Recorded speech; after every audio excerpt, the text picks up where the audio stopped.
اهلا بيكم في بأسهل طريقة مع ميم. النهاردة هنعمل مع بعض صينية فراخ بالتتبيلة بتاعة المسخن، حاجة كده تحفة.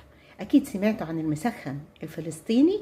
احنا النهاردة هنعمل بقى التتبيلة نفسها مع شوية اضافات كده خفيفة، هتطلع تحفة. يلا بينا نشوف هنعملها ازاي. بسم الله الرحمن الرحيم.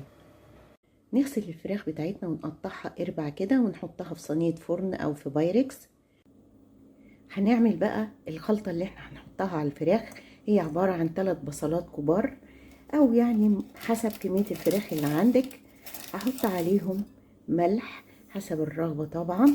هحط حبهان يا اما مطحون معلقة صغيرة، يا اما انا ما عنديش، فانا فتحت الحبهان وطلعت قلبه كده.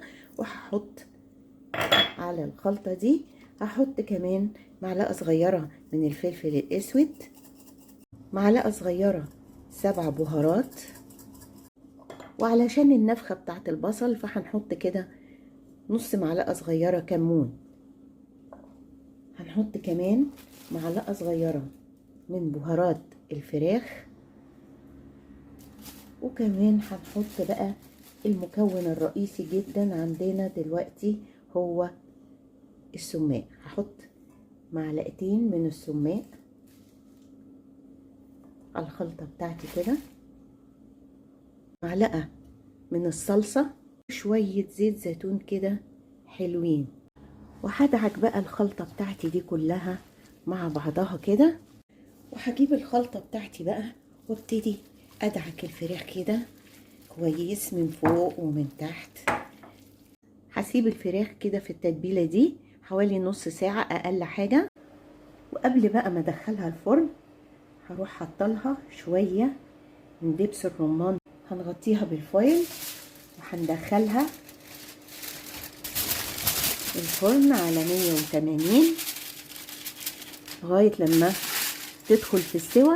وبعد كده هشيل الفويل واسيبها في الفرن لغاية لما يحمر وشها.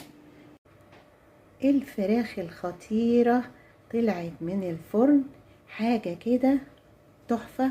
والصوص تحفة، يتاكل مع رز، يتاكل بالعيش، حاجة كده روعة. ان شاء الله تعجبكم. وان عجبكم الفيديو ما تنسوش اللايك والشير والاشتراك في القناة عشان يجيلكم كل جديد. وكمان ما تنسوش الكومنتات اللي بستناها عشان اعرف رأيكم في اللي انا بقدمه. ودي كانت طريقة الفراخ بخلطة المسخن او بالبصل والسماق في الفرن بأسهل طريقة مع ميم.